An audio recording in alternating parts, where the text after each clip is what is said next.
Welcome back to Sustainable Views, the podcast looking at sustainability policy and regulation in depth. I'm Philippa Nuttall, editor of Sustainable Views.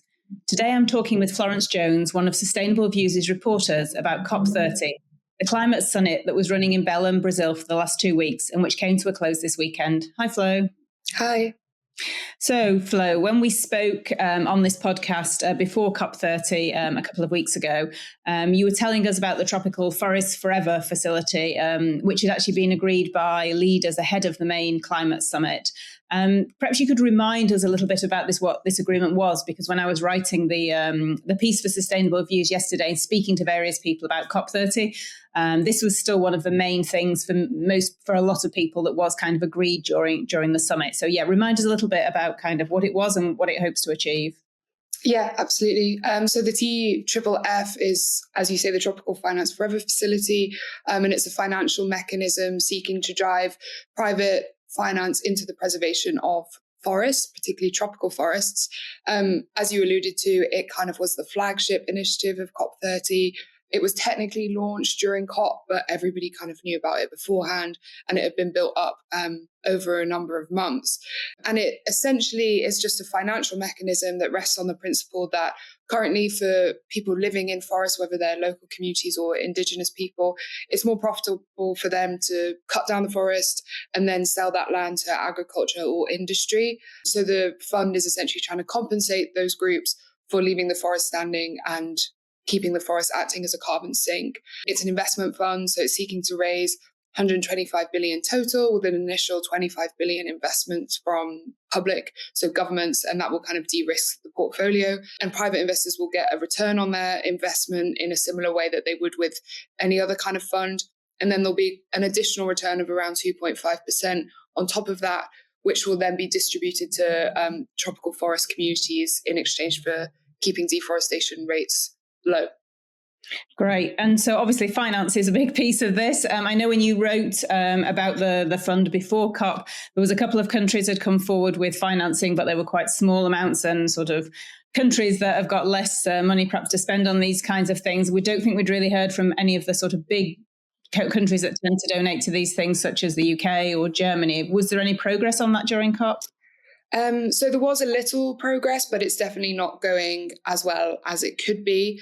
There's been a total of 6.738 billion pledged. Norway has donated the largest amount of 3 billion, but that is conditional on the total funding being at 13 billion by the end of 2026. So they've said once it reaches that point, then the 3 billion will come.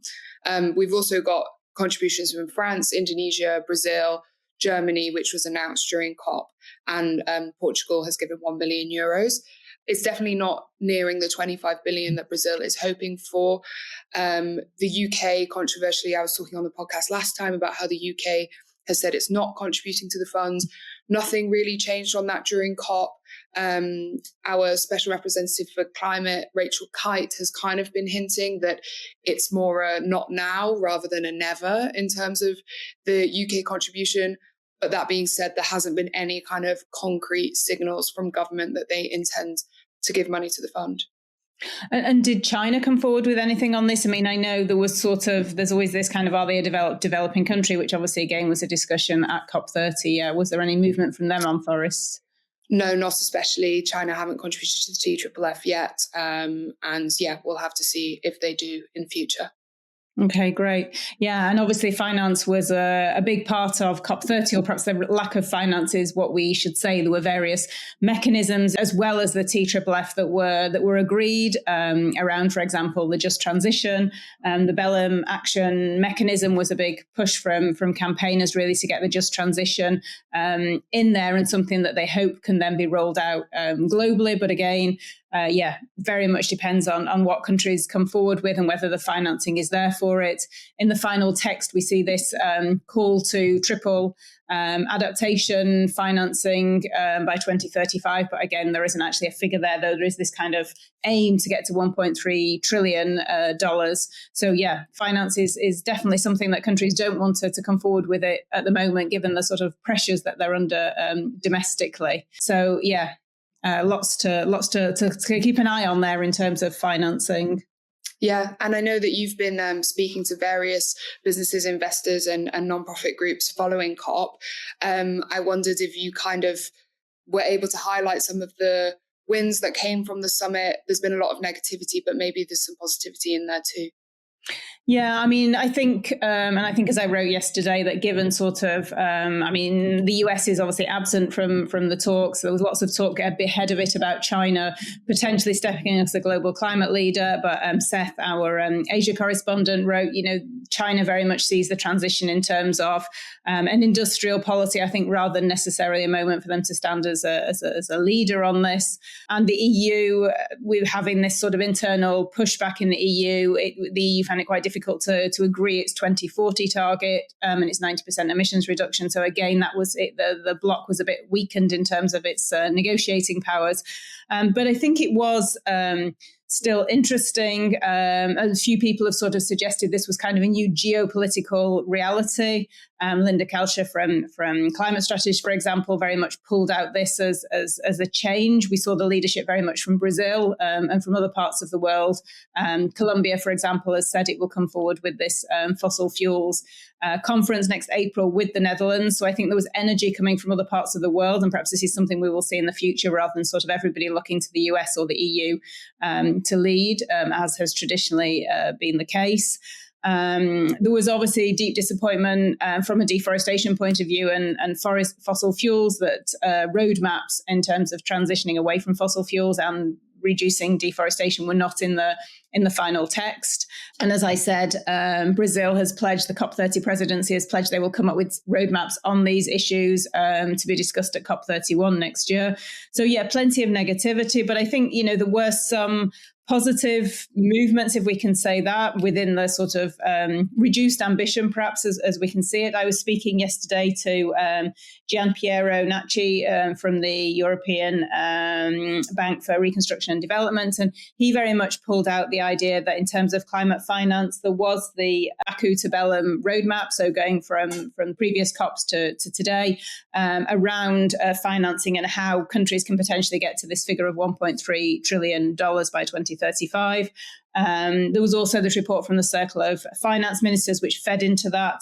And also the report from the high-level expert group on climate finance. I mean, I think all this shows basically that there's going to be a lot of private finance which is needed, and it's perhaps time to step away from this reliance on public finance. It's a lot of money that we're talking about. I think the just transition is definitely interesting. Just transition has been mentioned as a word for a long time without any kind of real action on it. So I think the fact that we have this Belém action mechanism now in place, definitely the trade unions were very enthusiastic that this is a win that something they've been pushing for a long time. And it definitely raises this idea that the transition should be fair as a global issue, and has very much put it on the COP agenda. So I think those things, I mean, whether they are small wins and they're positive, but I think for me, and I think as I wrote before COP, it felt this year it was almost a moment to just show that the world as a whole was still moving somewhere on climate action, even if it's not in line clearly with 1.5 and sort of with the opposition from the US in particular. That is, I think COP showed that, the rest of the world is not with Trump, even if there was this pushback from various petrostates like Russia and Saudi Arabia, who are clearly not on board with this idea of transitioning away from fossil fuels, even though this has been mentioned now for years, not just at COP, but also in the G20 and various other fora.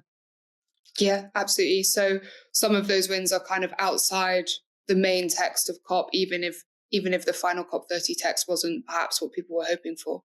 Exactly. And I think that's perhaps increasingly what we're going to see. And I wanted to ask you whether in terms of the deforestation roadmap, whether you've heard anything in terms of, kind of what needs to be in that. And a few people were saying to me that this is really important as well for the implementation of the TFFF. Yes. So as you mentioned, the roadmaps were kind of one thing that was in and out of the final text at various points in the negotiations, ultimately ending up not making the final text. It was something that Brazil was really putting its weight behind. So a roadmap to phase out fossil fuels, which was really kind of the focus of much media attention. And then perhaps the slightly less focused on roadmap to phase out deforestation. As you said, Brazil has said they're still going to work on these roadmaps, but what that will kind of mean in terms of the wider UNFCCC process is not yet clear. In COP26 in Glasgow, there was more than 130 countries that pledged to halt and reverse deforestation by 2030. Now, the latest data shows that deforestation is no longer increasing, but we're still a long way off that 2030 goal. So I imagine that the roadmap will kind of focus on that goal as its North Star. And deforestation is hugely significant to climate change. And I think there was more widely some disappointment among some groups that I've been speaking to about the lack of focus on food, farming, land use change at COP more widely. Deforestation, which is the leading kind of driver of emissions from land use change, contributes around 12 to 20% of global greenhouse gas emissions. So I think it's kind of, some see it as a bit of the elephant in the room at COP. We're having these conversations about fossil fuels, but we should also be speaking about deforestation. And that was particularly highlighted in Brazil. It was billed as being this forest COP. We had more presence from indigenous people than we've had at any recent COP. And I think many had hoped for clearer signals on deforestation. Some groups are saying the TFFF is all well and good for raising finance, but we also need the legislation. We need rules. We need a target to actually reduce the deforestation itself as well. So yeah, we'll have to see what comes of that. Brazil did say that the roadmaps would look to have some kind of financial element to them, signals for how finance can be raised to support ending deforestation. But it's all very unclear at the moment, given that it didn't make it into the final text, what these roadmaps will actually look like.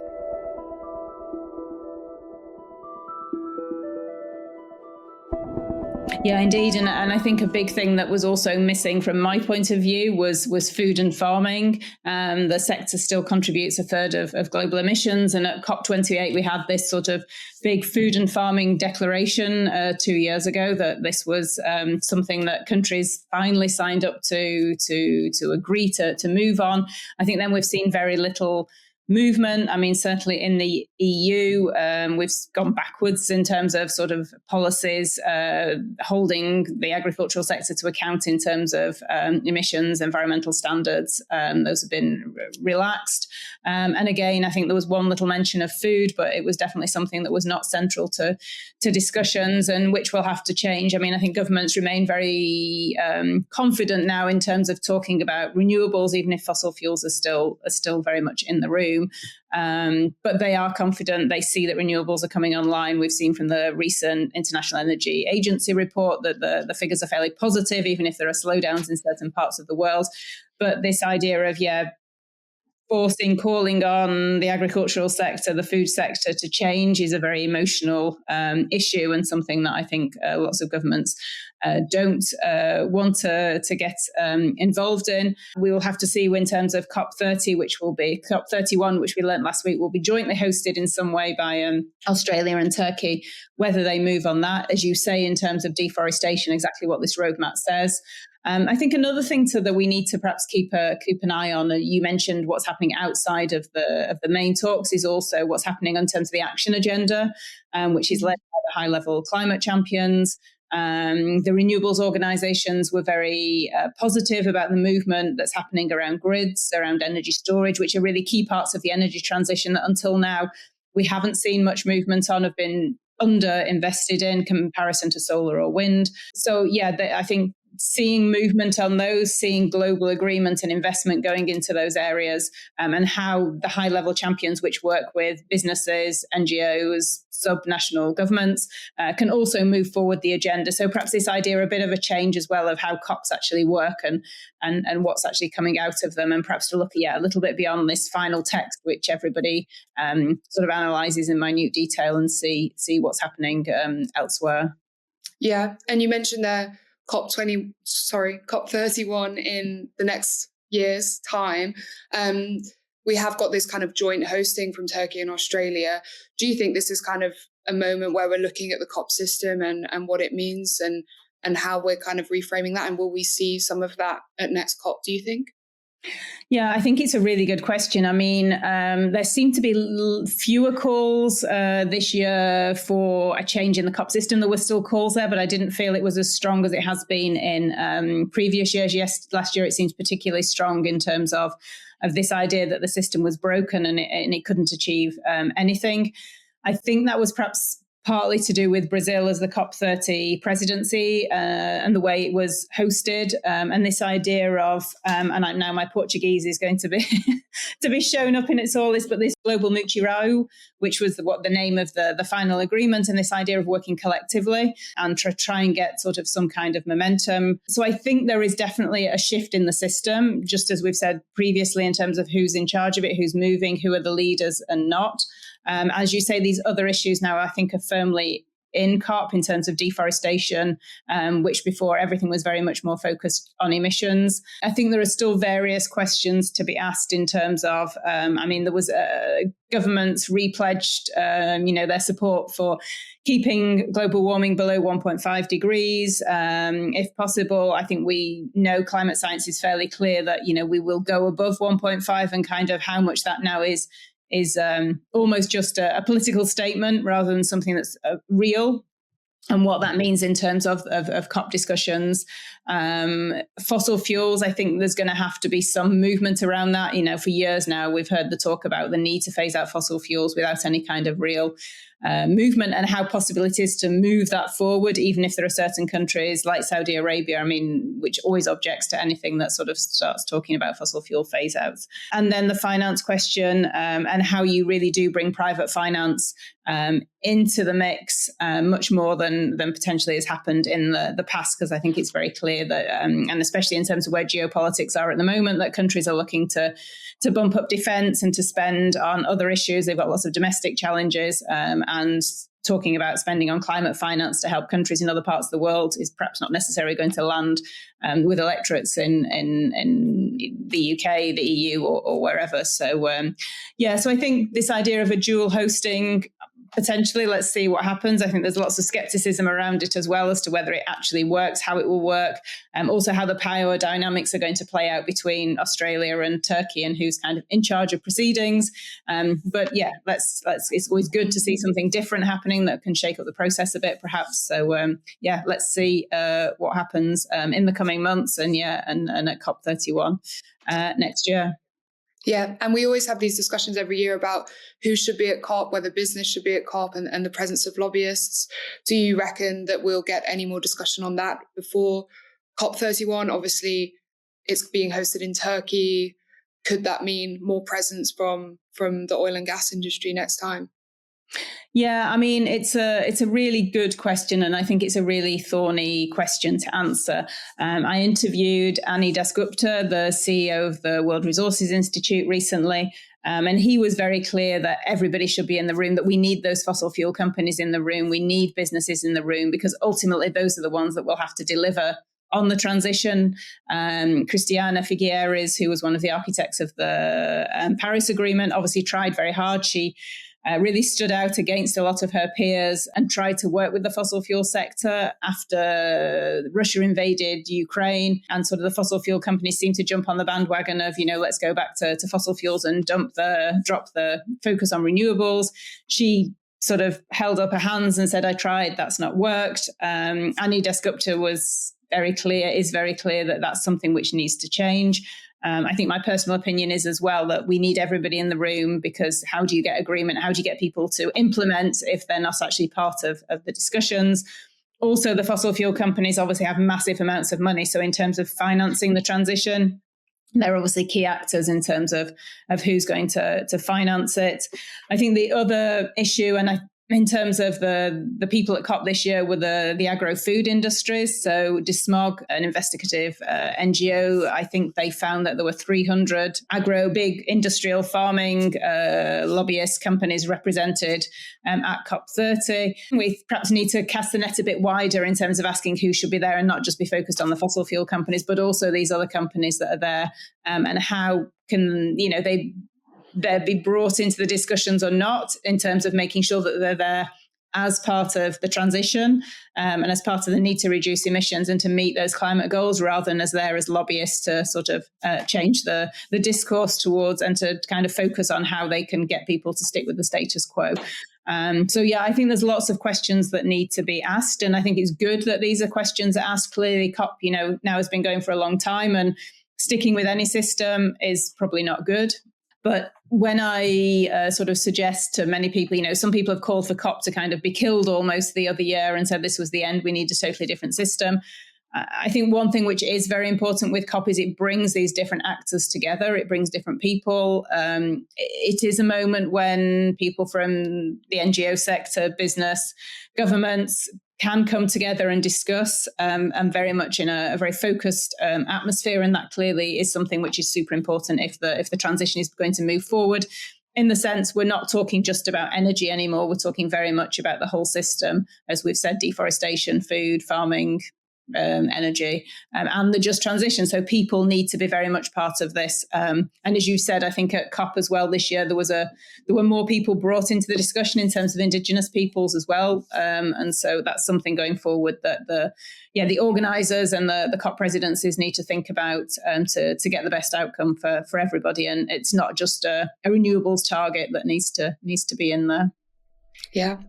Plenty for us to keep an eye on then. Indeed, yes. We're not going to be short of stories, but hopefully things might calm down a little bit in the run up to Christmas. But yeah, thanks, Flo, for sharing your thoughts on all of that. And to our readers, if you want to read our stories around COP30 and to keep up with changes to sustainability laws globally and litigation risks for businesses, be sure to sign up for a free trial of Sustainable Views and our daily newsletter at sustainableviews.com. We'll be back with another episode next month.